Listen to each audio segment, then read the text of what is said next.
Hey guys, it's your brother in Christ, Weston. Thanks for joining me today. Today's article comes out of End Times Headlines. Let's get into it. Okay, let me go ahead and capture this screen right quick because I knew it was going to happen. It says here Trump warns America could get involved directly in Israel Iran conflict if things continue to escalate. The video that Netanyahu put out yesterday or the day before, whichever one it was, um, I agreed with the video. I felt like that video was more directed at the American people and then the world versus just the world because of how close our ties are with Israel and Trump. And just the idea that Iran says Israel's the little Satan, but it's the great Satan. So but they really focus on the little Satan, but how much do they really want the great Satan to be destroyed? Death to the West kind of situation. So let's read. President Donald Trump issued a stark warning that United States could be directly involved with a rapidly escalating conflict between Israel and Iran, a situation that has gripped the Middle East with unprecedented tension.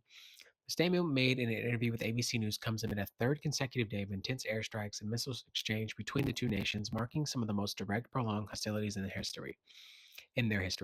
The conflict intensified following Israel's large-scale military operation targeting Iran's nuclear and military infrastructure, which began on June 13th, which was 2 days ago. Israel's strikes have hit critical sites, including Iran's energy facilities, defense ministry headquarters, with a fuel depot near Tehran left ablaze. In retaliation, Iran launched a wave of ballistic missiles and drones targeting Israeli cities, including Tel Aviv and Jerusalem, resulting in casualties and widespread disruption. Israel's Iron Dome air defense system has actively intercepting incoming missiles, but the scale of the attacks have strained regional stability. Israeli Prime Minister Benjamin Netanyahu has vowed that the assault will continue as many days as it takes to eliminate Iran's nuclear capabilities and ballistic missile threats, which he deems existential dangerous to Israel. It does, because they're obviously building that not only to take out the little Satan, but to take out the great Satan. That's true. Dude, that's true. To take out Israel and to take out the US, right? And then anybody else, right? Um, it says Iran, meanwhile, has accused the United States of complicity. Ah, there it is. I told you. In Israel's attacks, with Foreign Minister Abbas Arakchi claiming the operations could not have proceeded without U.S. support. I told you, bro. I knew this is going to happen. President Trump has publicly distanced the U.S. from the direct involvement of Israel's operations, emphasizing in Truth Social post on June 15th that U.S. had nothing to do with it. The attacks on Iran, it doesn't matter. It's optics. It doesn't matter because they have either our weaponry or our intelligence or our technology that we've made sold to them, and we are allies with them, right? Doesn't matter. And as big as a target, as small as Israel is, but such a massive target on her back because of the Houthis, because of Hamas, because of radical Islam, um, and the idea of wiping out the Jews, not just Israel in general, to have Israel under Islamic rule. Um, and so, yeah, that's that's the sentiment behind it after decades long. It says, however, he warned Iran against targeting American interests, stating, "If we are attacked in any way, shape, form by Iran, the full strength and might of the U.S. armed forces will come down on you at levels never seen before." Despite this, Trump expressed optimism about a diplomatic resolution, suggesting that a deal to end the bloody conflict between Israel and Iran. I wonder what that conflict includes. Probably dividing the land. Who knows? In his ABC News interview, Trump acknowledged the possibility of U.S. involvement, stating, "If possible, we could get involved," while reiterating his hope for peace soon. He also revealed discussions with Russian President Vladimir Putin and Qatar's Emir Tamim bin Hamad Al Thani, exploring the mediation possibilities to de escalate the crisis. These talks come in the wake of canceled U.S. Iran nuclear negotiations in Oman, which were derailed by the ongoing hostilities. Trump's statements have sparked varied responses. Within the U.S., some Republicans, including Senator Lindsey Graham, have urged the administration to go all in to support Israel's efforts to dismantle Iran's nuclear program. However, divisions within Trump's base are evident, with conservative figures like Tucker Carlson warning against the U.S. entanglement in a conflict that may not serve American interests. International leaders such as British Prime Minister Keir Starmer and French President Emmanuel Macron have called for restraint, citing the risk of the border regional instability. European Commissioner Ursula von der Leyen labeled Iran as the main source of regional instability. And it's true. It's not, I would say it's not even every person of Iran, because that's not it, but Iran, since Iran is the identity, right? While affirming Israel's right to self-defense. Meanwhile, Iran, meanwhile, has sought mediation through Oman and Qatar, signaling a desire to avoid further escalation, which is good, which is good. Um, but it is true, like, um, what's going to come of it, and the more that uh, that Iran is pushing for stuff like this, because they're terrorists. Not that all of Iran is terrorists, but when we say that, we have to like start separating people out, because you can't broad stroke everybody. And I guarantee you there are people there who don't want any of this war, more bloodshed, or the actions taken on both sides, or one or the other. They don't want that. I just can't believe it in my head that they all want that. Maybe I'm wrong. Maybe I'm just too naive.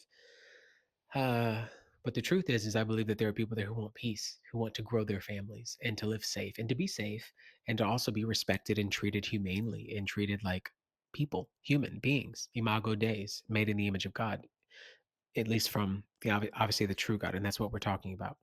Um, and there is just a faction of people who have pushed and continue to push, and they need to be dealt with. That's the truth. The truth is that you cannot allow darkness to continue to prevail. You continue to leave it there and say, okay, I'll give you another opportunity. I'll give you another opportunity. I'll give you another opportunity.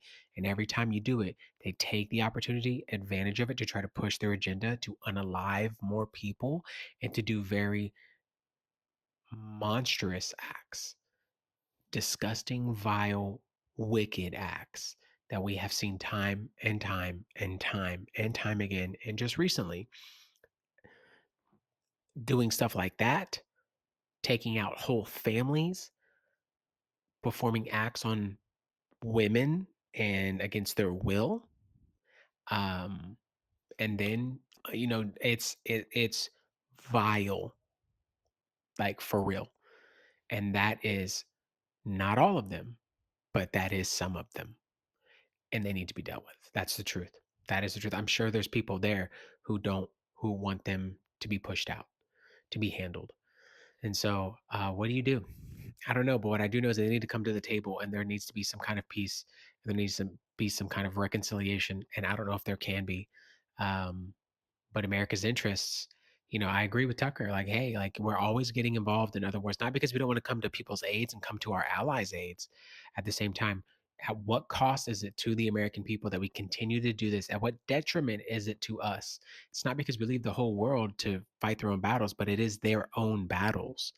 And I don't see people coming to rescue America. I actually don't think people will. America feels like it is high and dry in some weird relational sense. Like we are the ones that will be sacrificed for everyone else. And that's not a good feeling. So, and we're willing to fight the battles of everyone else's, but I don't know if everyone else is able to fight the battles of ours. Like, what if something happens to us? Just feels a little too advantageous for other people to have America in their pocket, but America has no one. And because we're the superpower, but if we're supposed to be, allies, right?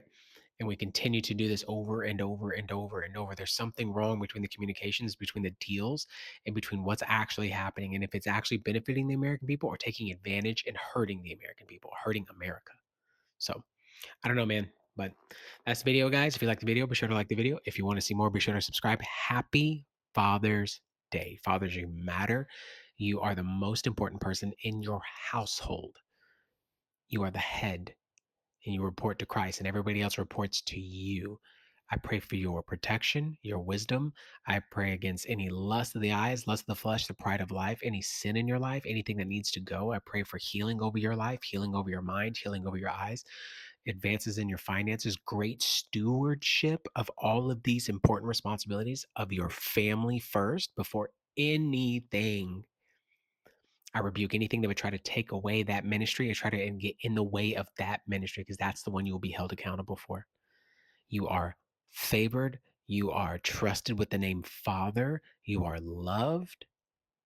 You are cared for. You work super hard. I see you even when I don't know you. I see you because I am you, just like you.